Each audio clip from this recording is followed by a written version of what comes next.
bem com vocês? Aqui quem fala é o professor Silas, de Pintura em Tela pela Fundaz. E hoje a gente vai ter um vídeo um pouco diferente. É um vídeo complementar ao conteúdo das aulas.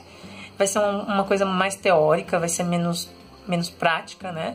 E hoje nós vamos falar de um movimento que eu gosto muito e de um pintor que eu gosto mais ainda, né? Nós vamos falar um pouco sobre o impressionismo e sobre um pouco de Monet, Claude Monet. Ele foi um pintor muito, como eu posso dizer, importante para o seu tempo e para a criação desse novo estilo de pintura. Nós vamos falar um pouquinho melhor dele através das suas obras. Aqui eu vou dar só uma pincelada do que foi o expressionismo para vocês também não ficarem perdidos, tá bom? Então assim, gente, de forma bem simplória, né? Não vou me aprofundar muito do que é o impressionismo em si, porque daria um vídeo só dele. Eu quero mais focar nas obras de Claude Monet, que eu gosto muito dele, e eu acho que vale a pena vocês darem uma olhada de como foi esse processo de pintura dele, né? E então, o impressionismo, ele surgiu no século XIX na França. Ele foi um movimento artístico, tá? Aliás, ele foi uma pintura, né? Um estilo de pintura artístico que surgiu com esse pintor chamado Claude Monet. Ele surgiu através do momento em que a máquina fotográfica foi inventada. Não foi só essa a razão, mas das principais razões que fez com que os artistas começassem a olhar o mundo com um novo olhar foi a criação da máquina fotográfica. Porque até então os artistas eles tinham por obrigação, vamos dizer assim, né, pintar, retratar momentos e figuras históricas. Então, se você olhar as obras antes do impressionismo, antes do expressionismo e dos movimentos em si, vocês vão ver que as obras elas estão sempre retratando alguma pessoa importante da época, algum movimento histórico, alguma coisa que deu uma revolução naquela época. Então, os artistas eles não tinham essa liberdade de se expressar da maneira que eles queriam. Eles eram obrigados a retratar aquilo que precisava de um registro, né? Porque, de certa forma, se coloquem num mundo onde não existia máquina fotográfica, não existia internet, não existia rádio, não existia televisão, só existia as pinturas que eram que faziam aqueles momentos ficarem registrados na memória da população, na memória de um império, enfim. Uma coisa importante desse período, antes do impressionismo, desse período que eu estou falando agora, de que eles retratavam, muitas das cenas retratadas desse período não necessariamente foi retratada no dia. Quase 100% não foram pintadas no momento ou com uma visão do artista em si, do que aconteceu. Ele simplesmente ouviu, às vezes ele participou, retratou, e antes de retratar ele fez anotações, deixou marcado, e aí sim, depois de um tempo, ele fez essa obra. Então, praticamente todas as obras do Brasil daquele período foram feitas assim, tá? Foram feitas através de relatos que o artista escutou. Voltando para o impressionismo, quando essa máquina fotográfica foi criada, ela libertou os artistas, porque eles não precisavam mais retratar o momento, né? Eles não precisavam mais ter esse papel de retratar figuras históricas. Isso se formou através da pintura, da fotografia. A fotografia ela tomou esse espaço e ela fazia muito melhor que os artistas, né? Porque uma fotografia é uma fotografia, uma pintura é uma pintura. E era muito mais rápido. Então a fotografia ela tomou esse lugar de retratar a realidade com precisão. Então os artistas, para eles não ficarem, né, sem fazer nada, né, entre aspas, eles acabaram vendo o mundo através de um outro olhar. E esse outro olhar criou vários movimentos artísticos, entre eles o impressionismo. O impressionismo, os pintores impressionistas, eles são influenciados pela fotografia, então nós vamos ver isso através das obras de Monet.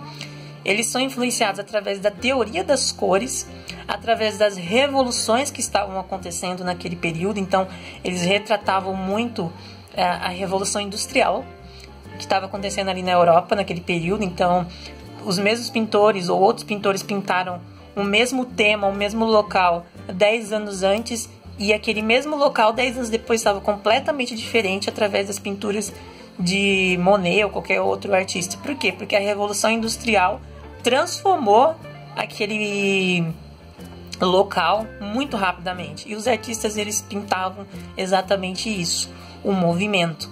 Então, o impressionismo, ele é esse movimento que o artista traz para sua obra. Então, é muito comum em temas impressionistas figuras que expressam esse movimento, como teatro, bailarinas, estação ferroviária, que eles pintavam muito, corrida de cavalos. Então, eles tinham essa necessidade de pintar o movimento, tá? E esse movimento eles eram retratados através de pinceladas rápidas, utilizando a teoria das cores, que diz que quando você coloca uma cor primária uma do lado da outra, você não necessariamente precisa misturá-las. O nosso cérebro ele vai misturar essas cores conforme a gente está longe, né? Então, conforme mais distância a gente fica da figura, se a gente tem lá um amarelo e um vermelho, quando a gente olha, o nosso cérebro automaticamente transforma aquilo em laranja. Então, eles pararam de misturar as cores nas palhetas e misturaram diretamente na tela. Então, colocavam uma cor do lado da outra. Também utilizavam cores complementares, porque as cores complementares elas faziam com que desse ainda mais essa impressão de movimento quando eu colocava uma do lado da outra, porque uma fazia as outras destacarem, né? Complementares são cores de contrastes que a gente trabalhou nas outras aulas, tá? E fazia com que o quadro ganhasse esse movimento. Vou apresentar para vocês um pouquinho das obras de Monet daqui a pouco. Bom, dito isso, eu acho que eu dei uma leve pincelada assim do que foi o movimento impressionista. Ele é muito mais do que isso, tá, gente?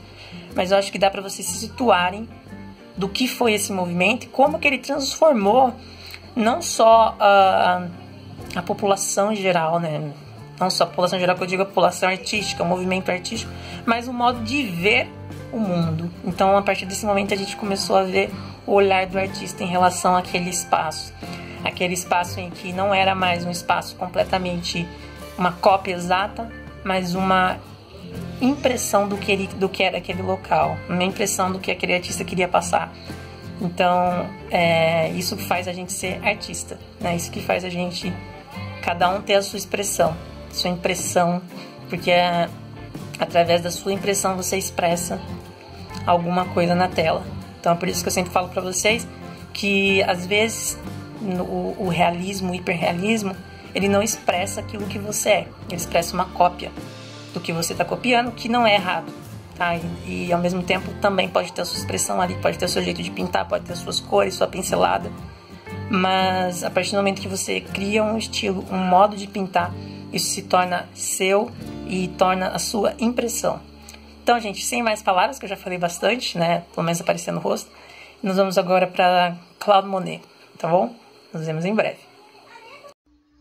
Oi, gente, olha eu aqui de novo.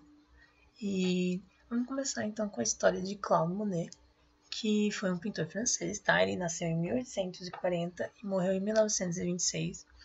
Ele participou, assim, de várias exposições, né? Ele estudou, né, para se tornar o artista que ele foi. Ele começou a pintar de forma clássica, expôs vários quadros em galerias de arte famosas em Paris, ganhou alguns prêmios, até que ele começou a pintar no estilo impressionista. Esse estilo impressionista, ele começou a adentrar nesse estilo com o invento da máquina fotográfica, com aquilo que eu já expliquei para vocês, né? Porque como ele foi um dos pintores que se libertou das amarras que a máquina fotográfica trazia. Que a máquina se libertou das amarras depois que a máquina fotográfica foi inventada. Monet, ele criou o termo impressionismo quando ele pintou uma obra chamada Impressão Pôr do Sol. Deixa eu só conferir. Impressão Nascer do Sol, tá, gente? Não é Pôr do Sol.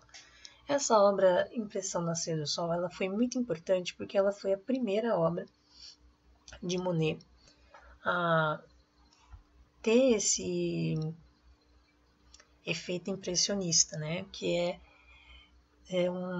uma visão que ele tinha da janela dele do porto de Le Havre. E essa pintura, ela foi feita utilizando a técnica de teorias das cores, né? E principalmente retratando o movimento, que era uma das coisas mais importantes para eles. A técnica da teoria das cores é aquilo que eu já falei para vocês, tá, gente? É quando eles colocavam uma cor primária, misturavam a cor diretamente na tela e não na palheta. Então eles colocavam uma pincelada pequena de uma cor primária e uma outra pincelada pequena de outra cor primária e criavam uma cor secundária. Mas quem criava essa cor secundária era o nosso cérebro através de uma distância, tá? Ele também trabalhava muito com empaste de tinta. E para quem não sabe, principalmente para os alunos que não são avançados ainda, empaste de tinta é quando a gente coloca muita tinta na tela e cria um relevo, tá bom? E diz, né, que essa tela, além de ela tem essa questão do movimento, ela tem essa sutileza, mas ao mesmo tempo ela tem essa velocidade, essa pincelada rápida e dá esse efeito de leveza que vê aquela névoa, vê o fundo da cidade, vê os barquinhos na frente, tem essa luz. Olha para essa obra e vê se ela não tem um movimento, se ela não tem uma característica muito de movimento mesmo, né? De vida, de como se a água estivesse mexendo. Esse é o efeito que ele queria dar. Diz a lenda, que na verdade não é uma lenda, tá, gente? É de verdade, né? Porque deu uma entrevista, Monet deu uma entrevista na época falando disso. Eles estavam fazendo uma mostra, tá? Ele com outros pintores da época, que também era impressionista. E chegou Degas, se eu não me engano, Degas é um outro pintor impressionista, tá? E eles estavam montando o catálogo dessa exposição. E Degas chegou e falou para ele, falou assim, olha, qual é o nome dessa obra? Né? Perguntando dessa obra que a gente chama de hoje Impressão Nascer do Sol. E ele falou assim, eu não sei, não tem nome, né? Porque pintor raramente dá nome para suas telas. Geralmente quem dá nome são os museus, os lugares onde ficam expostos. E aí ele falou assim, eu não sei qual nome colocar. E aí ele falou assim, não poderia colocar Vista de Le Havre, né? Vista do Porto de Le Havre. Le Havre é o nome da cidade, tá, gente? E aí ele falou assim, de forma despretensiosa, não sei, põe impressão. E a partir daí surgiu o que a gente conhece hoje como impressionismo, né? Esse nome, colocado de forma despretensiosa, tem tudo a ver com que o movimento que tem, né? Todas essas características do movimento, que é uma coisa muito legal, que essa impressão de que tem algo ali, essa impressão de movimento, essa impressão de que tem uma figura. É uma coisa muito legal e muito difícil de reproduzir, né? E eles reproduziam com maestria, né, gente? Bom, passamos agora para a nossa segunda obra relacionada a esse pintor. Essa obra ela é conhecida como O Passeio ou A Mulher com a Sombrinha, e é uma série de quadros que Monet pintou entre 1875 e 1876. Então, quando você olha essa imagem na internet, é muito difícil ver a diferença, mas são várias, assim, né? Você consegue ver que tem uma certa diferença, algumas têm a sombrinha mais alta, outras têm a sombrinha mais baixa, mas tem uma série desses quadros, não é apenas um. Por isso que quando a gente vê na internet, às vezes existem várias versões desse quadro, que na verdade também foram pintados por Monet, tá? Esse quadro ele retrata a Camille, que é a segunda esposa de Monet, se não me falha a memória, e o filho dele, né, nesse passeio, né? E aí, além das pinceladas, além das teorias das cores aplicadas, o que mais chama atenção aí é a influência da fotografia na figura. Reparem como o ângulo não está mais centralizado de cima, né, de frente para a pessoa. Repare como ele quebra um pouco com esses padrões que vêm do classicismo. Olha como tem um ângulo de baixo para cima, que quando você olha, você consegue ver, vai direto no olhar da Camille. É assim mesmo que fala, gente, Camila. Meio chato assim de pronunciar. E vocês olham assim de baixo para cima, é uma coisa muito contemporânea. Gente, vocês têm que pensar em 1876, tá? Como que isso foi muito revolucionário para a época, porque vocês pensam comigo, como que você vai revolucionar dentro de um sistema que do classicismo, que é a pura academia, né? Coisa super centralizada, luz correta, ângulo correto, tudo centralizado. Teorias das cores, você mistura a sua cor na paleta, esquece teoria das cores, né? Agora, Monet já vai começar a quebrar esse olhar do classicismo, esse olhar do academicismo, né? Ele vai trazer esse olhar influenciado da fotografia. Então você vê esse ângulo de baixo para cima. Se a gente for trazer assim mais para o contemporâneo, é como se tivesse um drone ali na frente captando a imagem dela de baixo para cima até chegar no olhar dela. Então é um efeito que não existia naquele momento. Não existia, não tinha, era algo que veio com o impressionismo. Você vai olhar isso em diversas pinturas do impressionismo. Você vai ver ângulos totalmente diferentes. Degas é um outro pintor impressionista. Ele pintou uma série de quadros de bailarinas, onde muitas bailarinas simplesmente eram cortadas no meio, né, na pintura. Então, assim, parecia só um pedaço do corpo dela, e parecia outra fora do centro. Então, assim, essa influência da fotografia trouxe um novo olhar de enquadramento da imagem. E isso para o classicismo era inadmissível, mas o impressionismo ele veio para quebrar essas barreiras, esses paradigmas que a arte trazia, da arte que era considerada correta, entre aspas, e ele trouxe esse novo olhar, essa nova visão. Então, você também pode olhar além do ângulo, o movimento que essa obra tem. Olha como essas pinceladas trazem essa questão de um fim de tarde, esse olhar meio dela, assim, meio tá olhando para ele, diretamente para ele, no caso o pintor, e no caso pra gente aqui, pro telespectador, é a gente que vai estar olhando diretamente para ela. Esse céu consegue trazer toda essa noção de fim de tarde, uma coisa muito louca que as pinturas impressionistas conseguem trazer para o nosso dia a dia, para nossa visão, né? Bom, gente, agora nós vamos para a nossa terceira obra, tá? Nós vamos falar sobre a série que ele pintou sobre a Catedral de Rouen. Eu não sei se assim se pronuncia, tá, gente? Não falo francês fluentemente. Essa série ela foi pintada entre 1890 e 1894. E ela é uma das séries mais importantes, na minha visão, né? E por isso que eu quis trazer para vocês.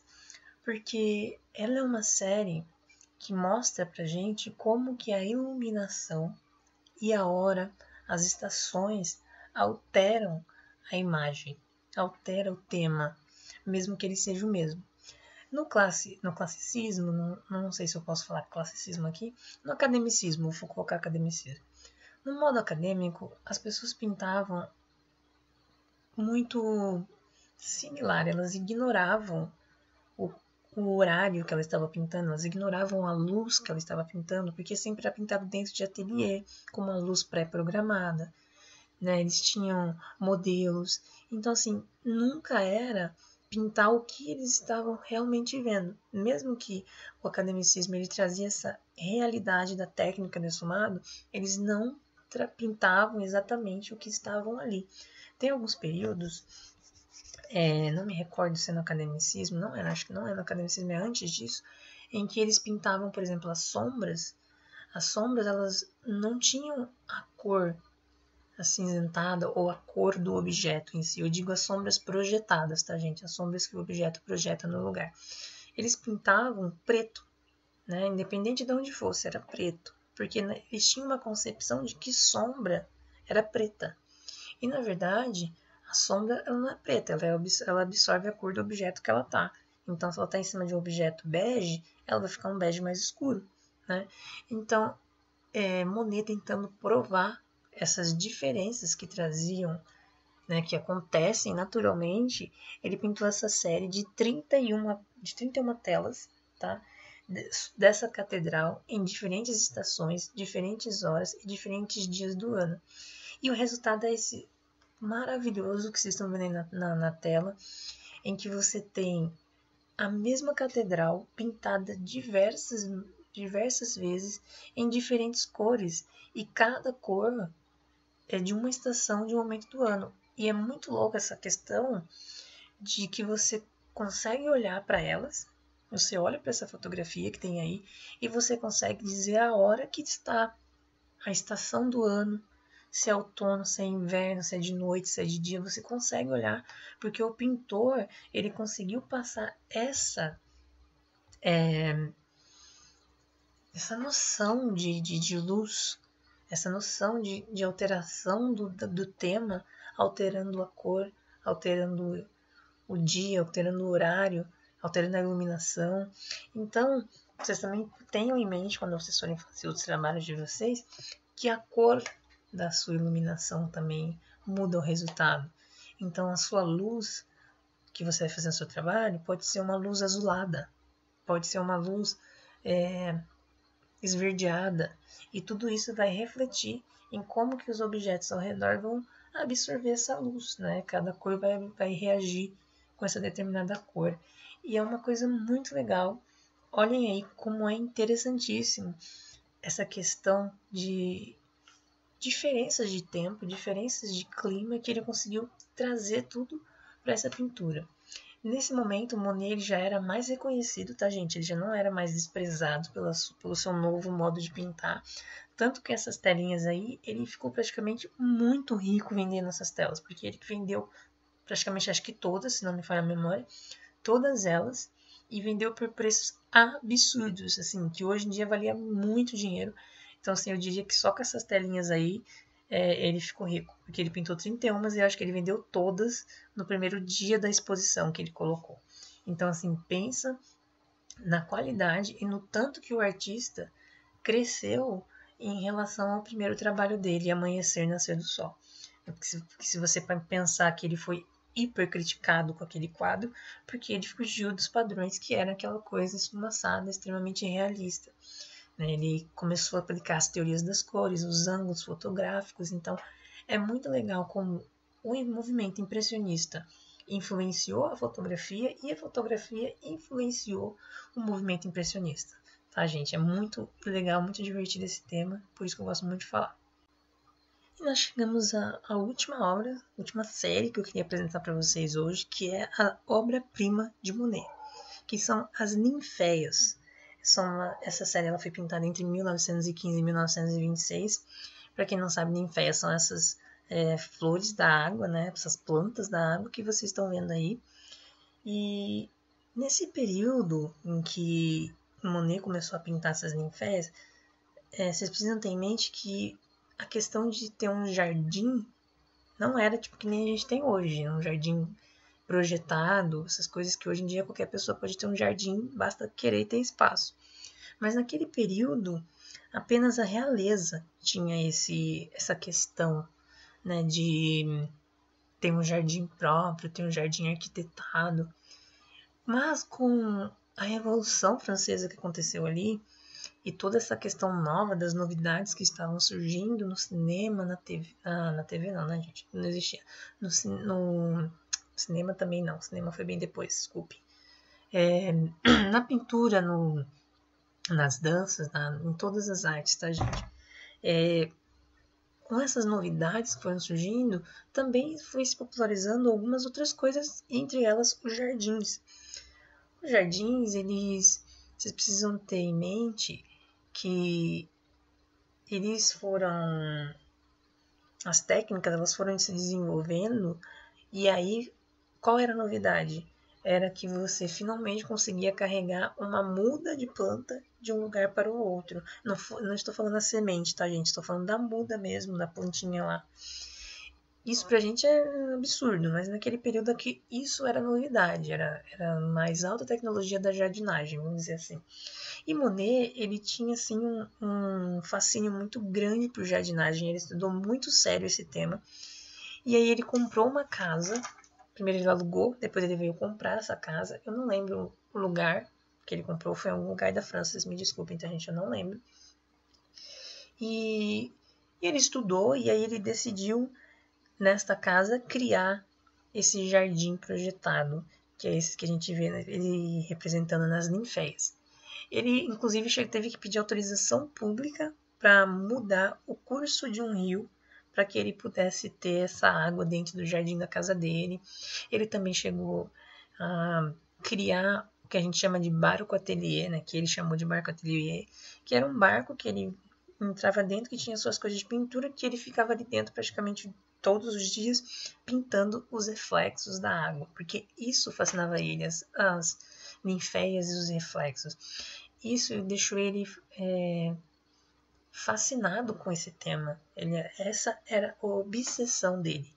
Vocês precisam pensar que todo grande artista ele tinha uma obsessão por um tema. E essa obsessão era o que fazia ele pintar cada vez mais o mesmo tema repetidas vezes. Então, com Monet, a obsessão dele foi as ninféias. Então, ele chegou a pintar mais de 200 telas dessas ninféias. E não pensem vocês que eram telas pequenas. Eram telas grandes, muito grandes. E quando eu falo grandes, eu quero dizer telas de 2 metros por 100 metros. Tá? Não digo todas, mas muitas delas eram desse tamanho. Esse tema que Monet começou a pintar, ele começou a ficar obcecado por esse tema. Ele começou a pintar ninféias. E ele esperava que saísse algo disso, né? E como saiu, né? Foi as obras-primas dele, as ninféias. Tem essas telas ele doou em 1922 para o Estado francês. E o Estado francês construiu um museu só para abrigar essas ninféias, porque elas eram gigantes. E esse museu está lá até hoje. Tá? Inclusive, você pode visitar pela internet. Eu vou ver se eu acho o nome do museu para colocar escrito aqui, porque eu provavelmente não vou saber pronunciar. Né? Esse museu, ele abriga 22 dessas telas, tá, gente? 22 dessas telas de 2 metros por 100 metros. Então, vocês imaginam o tamanho.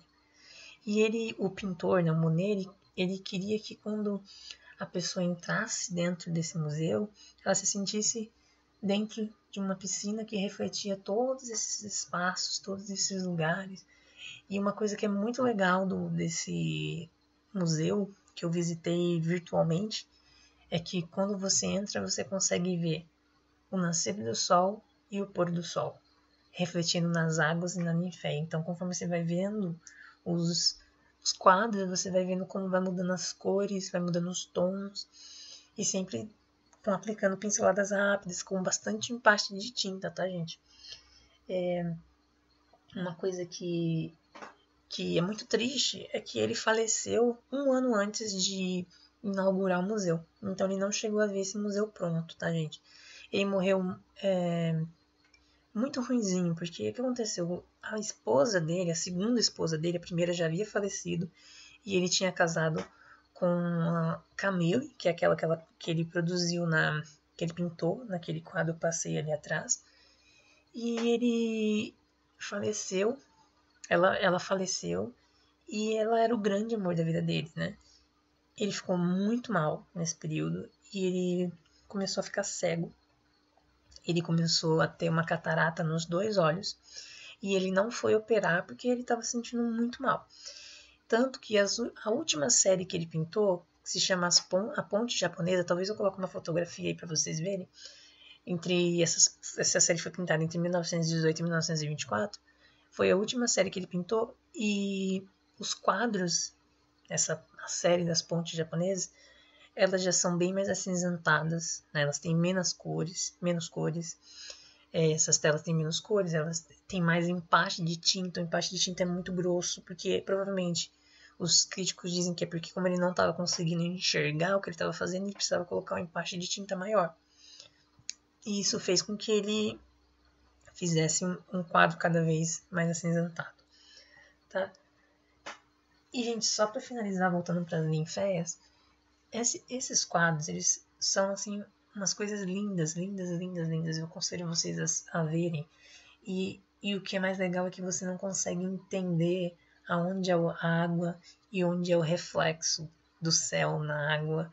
É uma coisa muito, muito linda de ver. Tem cores maravilhosas, tem trabalhos. Tem umas que são uns tons mais avermelhados, outras que são uns tons mais rosas, outras que são uns tons mais azuis. É a obra-prima de Monet, gente. Os quadros que representam o impressionismo as ninféias de Monet. Esse museu onde eles foram colocados é a Catedral Sistina do Impressionismo, sabe? É uma coisa maravilhosa. Não é fazendo propaganda porque eu gosto, porque é lindo mesmo. Eu aconselho vocês darem uma olhada. E eu vou finalizando por aqui. Eu espero que vocês tenham gostado de conhecer um pouquinho mais sobre esse pintor, conhecer um pouquinho mais sobre as obras dele, o trabalho e todo o legado que ele deixou pra gente como pintor hoje em dia, né? E todas as teorias que ele conseguiu aplicar e conseguiu provar, como a teoria das cores, como a das iluminações e todas essas influências que recebeu o impressionismo. Gente, eu agradeço de verdade vocês terem visto até aqui. Mais uma vez, entrego esse vídeo para vocês, espero que vocês gostem. E até a nossa próxima aula. Tchau, tchau.